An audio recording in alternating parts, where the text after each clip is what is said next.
रहीम। कल हमने pure table के बारे में डिस्कशन की थी। इस डिस्कशन को हमने कंटिन्यू रखना है और ये मैंने आपसे कल भी बात की थी, this is very important here. Hydrogen, helium, lithium, beryllium, boron, carbon, nitrogen, oxygen, fluorine, neon. Lithium, sodium, potassium, rubidium, caesium, francium.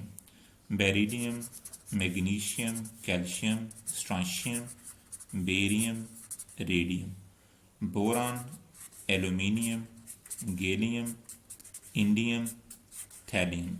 Carbon, silicon, germanium, tin, lead. Nitrogen, phosphorus, arsenic, antimony, bismuth. Oxygen, sulphur, selenium, tellurium, polonium. Fluorine, chlorine, bromine, iodine, astatine. Helium, neon, argon, krypton, xenon and radon. कल मेरी आपसे बात हुई थी इनके atomic number 1, ये 2, 3, 4, 5, 6, 7, 8, 9, 10, 11, 12, 13, 14, 15, 16, 17, 18, 19, 20। 20 के बाद जो है वो 10 एलिमेंट्स का हमने गैप दिया था। ये आ जाएगा आपके पास 31, 10 एलिमेंट्स का गैप। 31, 32, 33, 34, 35, 36, 37, 38, फिर 10 एलिमेंट्स का गैप। तो 10 एलिमेंट्स के गैप के बाद आ जाएगा आपका 49, 50, 51, 52, 53, 54, 55, 56। 56 के बाद एक एलिमेंट यहाँ आता है आपका लेंथिनम 57, और ये चलता चलता है और ये आ जाएगा 71। और फिर इधर आपके पास आ जाएगा नेक्स्ट एलिमेंट 72, और ऐसे चलना शुरू हो जाएंगे। 10 एलिमेंट्स मैं यहाँ छोड़ रहा हूँ, 14 एलिमेंट्स यहाँ छोड़ रहा हूँ।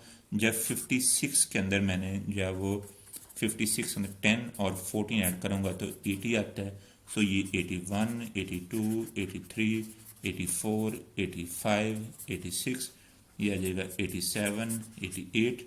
88 के बाद मैंने आपसे बात की थी कि यहाँ एक एलिमेंट है एक्टीनियम 89, और ये चलता जाता है तो ये चल के 103 पे आ जाता है, और फिर यहाँ 104 और आगे चलना शुरू हो जाएंगे। 10 एलिमेंट्स फिर मैं यहाँ छोड़ रहा हूँ, 14 ये छोड़ रहा हूँ, और इसके बाद मैंने आपसे कहा था कि ये एलिमेंट डिस्कवर हो चुके हुए हैं, लेकिन इसको हम बाद में लेक्चर में रख लेंगे। जब ये बातें होगी ना आपसे, तो ये एटॉमिक नंबर, अब ये जो हमारा 1A ग्रुप है जी, इसको फर्स्ट ग्रुप भी कहते हैं, सेकंड भी, और यहाँ 10 ग्रुप हम इस कर रहे हैं। तो 10 + 2 12, ये 13 ग्रुप, ये 14, ये 15, 16, 17 और 18 ग्रुप। जो आपका पहला और दूसरा ग्रुप है ना, इसको हम बोलते हैं कि ये एस ब्लॉक एलिमेंट्स हैं। ये जो मैंने सेंटर में छोड़ दिए हैं ये एलिमेंट्स, ये सारे, इनको हम बोलते हैं डी ब्लॉक एलिमेंट्स। ये वाले जो एलिमेंट्स हैं हीलियम को निकाल के, इसको हम बोलते हैं पी ब्लॉक। ये सारा पी ब्लॉक। ये जो नीचे दो मैंने रो लिखी हैं, इसको हम बोलते हैं एफ ब्लॉक। ये एफ ब्लॉक एलिमेंट्स। अब बात यह थी कि यार इनको हमने S block, P block, D block और एफ ब्लॉक क्यों कहना। ये कल मेरी आपसे बात हो गई थी कि इनको लेंथेनाइड्स बोलते हैं, इनको एक्टिनाइड्स बोलते हैं। ठीक है, ये मेरा first period, second period, third period, fourth, fifth, six और सेवन्थ, ये मेरी बातें आपसे हुई थी।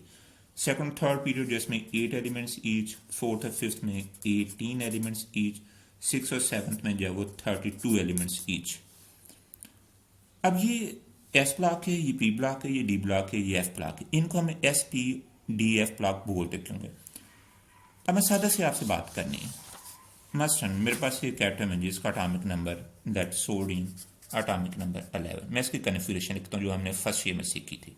आपको मैं दोबारा समझ, बल्कि 9th में सीखी थी कि यह आ जाएगा 1s, 2s, 2p, 3s, 3p, 3d, 4s 4p 4d और ऐसे करके, मैं इसको डिटेल में नहीं जाना, ये हमारी 9th की बातें थी, फिर इसको हमने काटा था ऐसे करके और कन्फिगरेशन हमारे पास आ गई थी। बहरहाल ये चीज़ें हमारी 9th की। आप इसको 1s2 2s2 2p6 2 4 10 3s1, ठीक है जी। Nitrogen atomic number 7 1s2 2s2 2p3। वो वाले एलिमेंट्स जिनकी कन्फिगरेशन s पे एंड होगी उनको बोलते हैं s ब्लॉक एलिमेंट, और वो वाले एलिमेंट्स जिनकी कन्फिगरेशन p पे एंड होगी these are called p block elements. अब डेफिनेट जो है वो एलिमेंट्स जिनकी कन्फिगरेशन लिखेंगे और उनकी कन्फिगरेशन d पे जाके एंड होगी वो d ब्लॉक आ जाएगा, और जिन एलिमेंट्स की कन्फिगरेशन हम लिखेंगे और लिखते लिखते वो f पे जाके एंड होगी उनको क्या नाम देंगे, f ब्लॉक एलिमेंट्स। इसका मतलब आ गया कि पीरियोडिक टेबल में मतलब 4 ब्लॉक्स बन गए कि ये जो आपका फर्स्ट और सेकंड ग्रुप जो है एस ब्लॉक आ गए, ये आपके पास कौन सा आ गया, पी ब्लॉक आ गया। Helium is not a member of P block, helium जो है वो एस ब्लॉक का, क्योंकि हीलियम एटॉमिक नंबर 2 1s2 ये क्यों दे रखा वो बातें साथ ही बाद में मेरे साथ आपकी होनी। ये जो आपका सेंटर वाला जो पोर्शन है ये डी ब्लॉक एलिमेंट्स, और ये वाला कौन सा जी, एफ ब्लॉक एलिमेंट। सो हमारे पास 4 ब्लॉक बन गए, S block, P block, D block और एफ ब्लॉक। ये बातें साथ साथ में से डिस्कस करेंगे तो आपको फिर इन ऑर्गेनिक की समझ आना शुरू हो जाएगी। जब मैं आगे जाऊंगा मैं इन बातों को रिपीट नहीं करूंगा, और कोई भी टीचर रिपीट नहीं फिर करता। S block, P block, D block और ये एफ ब्लॉक। अब ये 4 ब्लॉक्स आ गए, ठीक है जी। जब हम थोड़ा सा और आगे जाते हैं तो मैं आपसे एक और चीज डिस्कस करता हूँ। वो चीज कौन सी है, देखें, hydrogen, helium, lithium, sodium, potassium, rubidium, caesium, francium, lithium, beryllium, boron, carbon, nitrogen, oxygen, fluorine and neon. First period, second period, third period, fourth, fifth, six और 7। पीरियड नंबर का मतलब होता है शेल नंबर, कि इस एलिमेंट में shell कितने हैं। ये शो कर रहा है कि इस पूरे रो के अंदर 1 शेल वाले एलिमेंट्स हैं, 2 शेल वाले, 3 शेल वाले, 4 shell, 5 shell, 6 shell and 7 shell. जब मैं ये बात आपसे करता हूँ ना कि 1 shell, 2 shell, 3, 4 shell total, 5 shell, 6 last वाला होगा, 7 लास्ट वाला, इसका मतलब आगे मैं इसको थोड़ा सा रफ ही आपको बनाना चाह रहा हूँ कि यार फर्स्ट मेरा एलिमेंट हाइड्रोजन, ये इसका न्यूक्लियस होगा, ये इसका फर्स्ट शेल। आगे लिथियम 2 शेल वाला एलिमेंट, न्यूक्लियस आ जाएगा, ये पहला शेल आ गया और ये मेरा दूसरा शेल आ गया। अच्छा, सोडियम 3 शेल वाला, न्यूक्लियस आ गया, पहला शेल, दूसरा शेल, तीसरा शेल। इसका मतलब जैसे मैं डोंडो को उपचार रहा हूं ना तो एक एक शेल ऐड हो रहा है। जैसे एक एक शेल ऐड होगा तो इसका ये मतलब आ जाएगा कि साइजेस ऑफ एटम जो है वो डोंडो को इंक्रीज हो रहे हैं। ये एटम स्मॉलर साइज का है, ये बिगर साइज का, ये और बिगर, ये और बिगर, ऐसे चलता जा रहा है। क्यों? क्योंकि शेल ऐड हो रहे हैं। जैसे शेल ऐड होंगे तो साइज ऑफ एटम इंक्रीज होगा। अब बाकी बातें इसके शेल इंक्रीज होने से क्या फीचर में चेंज होंगे वो बाद में डिस्कशन होनी है आपसे, लेकिन ये बात आप डिस्कस कर लेनी है आपने कि down the group sizes of atom क्या होने, इंक्रीज होने। क्यों इंक्रीज होने? क्योंकि शेल इंक्रीज हो। इसके अलावा और भी फैक्टर है लेकिन वो जरा होस्ट से सबर से आपसे मैं बनाऊंगा। एटॉमिक नंबर 1, ये एटॉमिक नंबर 2, 3, 4, 5, 6, 7, 8, 9, 10। एटॉमिक नंबर में नंबर ऑफ प्रोटॉन। देखो ये इस एलिमेंट की बात करते हैं, 3 प्रोटॉन, ये न्यूक्लियस इसका आ गया। We have a 3 proton. मैं न्यूट्रॉन की बात नहीं अभी कर रहा। 3 इलेक्ट्रॉन, पहले शेल में 2 इलेक्ट्रॉन, दूसरे शेल में 1 इलेक्ट्रॉन। बेरिलियम 4 प्रोटॉन, ये 4 प्रोटॉन आ गए। पहले शेल में 2 इलेक्ट्रॉन, दूसरे शेल में भी 2 इलेक्ट्रॉन आ गए। फिर बोरान की बात आ जाएगी, 5 प्रोटॉन जी, न्यूक्लियस 5 प्रोटॉन, पहले शेल में 2 इलेक्ट्रॉन, दूसरे शेल में 3 इलेक्ट्रॉन, 1 2 3। देखिए जब ड्राइंग हम थोड़ा सा ड्रा करते हैं थोड़ा सा मसला बन जाता है, इसको आप लाइट से लेना। आपने ये शो कर रहा है कि अलॉन्ग पीरियड चलते हुए न्यूक्लियस में प्रोटॉन बढ़ते जा रहे हैं। 3 प्रोटॉन, ये किसकी बात हो रही है? लिथियम की। ये किसकी बात है? बेरिलियम की। ये किसकी बात? बोरन। न्यूक्लियस में प्रोटॉन बढ़ते जा रहे हैं। शेल सेकंड ही जब करेगा और सेकंड शेल में इलेक्ट्रॉन बढ़ते जा रहे हैं, क्योंकि जब प्रोटॉन बढ़ेगा इलेक्ट्रॉन बढ़ेगा। अब रिजल्ट क्या होगा? अट्रैक्टर फोर्स न्यूक्लियस की प्रोटॉन इलेक्ट्रॉन की बढ़ेगी, जैसे अट्रैक्टर फोर्स बढ़ेगी तो साइजेस ऑफ एटम जो है वो डिक्रीज होना शुरू हो जाएंगे, यानी न्यूक्लियस में प्रोटॉन बढ़ रहे हैं, वैलेंस शेल में इलेक्ट्रॉन बढ़ रहा है, शेल नहीं बढ़ रहा। रिजल्ट क्या है? अट्रैक्टर फोर्स बढ़ेगी, जैसे अट्रैक्टर फोर्स बढ़ेगी तो साइज ऑफ एटम डिक्रीज हो जाएंगे। इसका मतलब आ गया कि पूरे पीरियोडिक टेबल में along a period size of atom क्या होंगे? डिक्रीज, और down the group size of atom क्या होंगे? इंक्रीज। जब इसको हम बनाते हैं तो इसका रफ सा मैं स्केच आपको बना के देता हूँ। हम इस तरह का टेबल हमारे नज़रों के सामने आता है कि ऐसे दिस वन, ये ऐसे, फिर जब मैं इसकी बात कर लेता हूँ, यहाँ लिख लेता हूँ दिस वन, ये ऐसे, फिर ऐसे। मतलब कहने का ये कि sizes along a period decrease हो रहे हैं, यानी अलॉन्ग अ पीरियड जो है वो साइजेस जो है वो डिक्रीज हो रहे हैं, और डाउन द ग्रुप क्या हो रहे हैं? इंक्रीज हो रहे हैं। ये हमने बात फुली अंडरस्टैंड कर लेनी है अगर हमें इनऑर्गेनिक केमिस्ट्री पढ़ना चाह रहे हैं तो। अब इससे होना क्या है? इससे ये होगा कि जैसे डाउन द ग्रुप चाह रहे हैं, साइज बढ़ रहे हैं, सबसे बिगर साइज के एटम कहाँ आ जाएंगे? पीरियोडिक टेबल के लेफ्ट साइड की तरफ। सबसे छोटे साइज के एटम कहाँ आ जाएंगे? राइट की तरफ, अपर राइट कॉर्नर। अब बात आ जाती है कि यार मेटल्स किधर हैं, नॉन मेटल्स किधर हैं और मेटलाइड्स किधर हैं। देखो, वो एटम जिसके वैलेंस शेल में से रिमूवल ऑफ इलेक्ट्रॉन जब वो ईजियर हो, this are considered to be a good metal. देखो जैसे आप कहते हैं सोडियम Na+1, मैग्नीशियम Mg+2, तो मेटल जो है they lose electron to get a positive charge है। तो जो एटम इलेक्ट्रॉन लूज करेगा वो मेटल होती है, जितना वो इजी लूज करेगा, जितने इसके अंदर इलेक्ट्रॉन लूज करने की टेंडेंसी ज्यादा होगी, उतनी वो अच्छी मेटल होगी। इसका मतलब आ गया कि डाउन द ग्रुप चलते हुए रिमूवल ऑफ इलेक्ट्रॉन इजी होता जा रहा है, क्योंकि अट्रैक्टर फोर्स न्यूक्लियस की इलेक्ट्रॉन से कम होती जा रही है, क्योंकि साइज ऑफ एटम बढ़ गया था। तो चूंकि रिमूवल ऑफ इलेक्ट्रॉन इजी होता जा रहा है, सो मेटेलिक करैक्टर बढ़ता जा रहा है।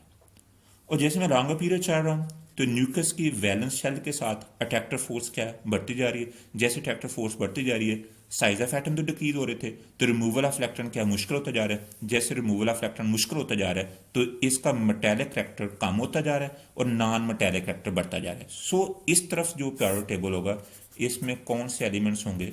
नॉन मेटल्स होंगे। और इस तरफ कौन से एलिमेंट्स होंगे? मेटल्स आ जाएंगे। और इधर जो एक स्टीप लाइन बन जाएगी, इस स्टीप लाइन में कौन से एलिमेंट्स हो जाएंगे? इनको बोलेंगे मेटलाइड्स। तो वो मेटेलिक और नॉन मेटेलिक करैक्टर दोनों शो कर जाते हैं। तो ये हम तब अंडरस्टैंड करेंगे जब हमने जो है वो इसके साइजेस के बारे में बात कर लेनी है। अब जरा प्लीज बुक देखनी है और आपने भी वरी नहीं करना, क्योंकि ये जो पहला टॉपिक हमारा काफी कॉम्प्रिहेंसिव है। इन पॉइंट्स को आपने रीड कर लेना है।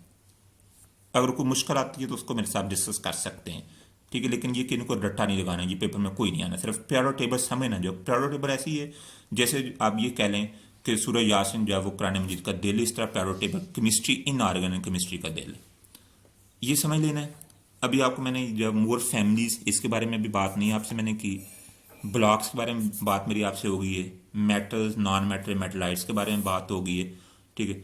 ये जो फैमिलीज हैं इसमें थोड़ा सा मैं बात कर लेता हूँ। इसमें भी अगर कोई मुश्किल आ जाए तो इसको आपने मुझसे पूछ लेना है, ठीक है। लेकिन ये कि इसको रट्टा नहीं हमने लगाना, क्योंकि ये सिर्फ समझने वाली बात है, इसको रट्टा नहीं लगाना।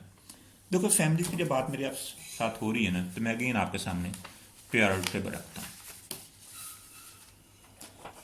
पीरियोडिक टेबल में ये जो फर्स्ट ग्रुप है इसको हम बोलते हैं एल्कली मेटल्स। क्यों बोलते हैं वो बाद में बात डिस्कस करूंगा।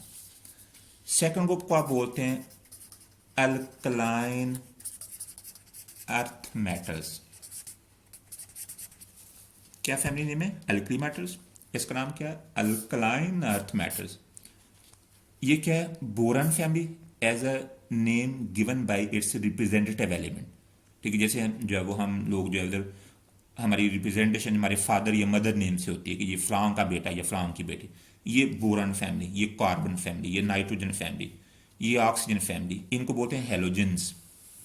और इनको क्या बोलते हैं? Noble gases. या इनको क्या बोलते हैं? Inert gases. या इनको क्या बोलना है? Rare gases. तो आपने प्लीज़ ये लेक्चर सारा सुनना मेरा, इसको बुक से रीड करना है। Book reading is very important here. और जहाँ से नहीं समझ आती है उसको अंडरलाइन करें, अंडरलाइन करके मुझे आप व्हाट्सएप पे मेरे साथ डिस्कशन कर सकते हैं। तो आप डिस्कस करेंगे तो मैं आगे चलूँगा, अदरवाइज जो है वो ऐसे मुश्किल मेरे लिए हो जाएगा। तो आज को प्लीज़ कैरी ऑन कीजिएगा। बहुत शुक्रिया।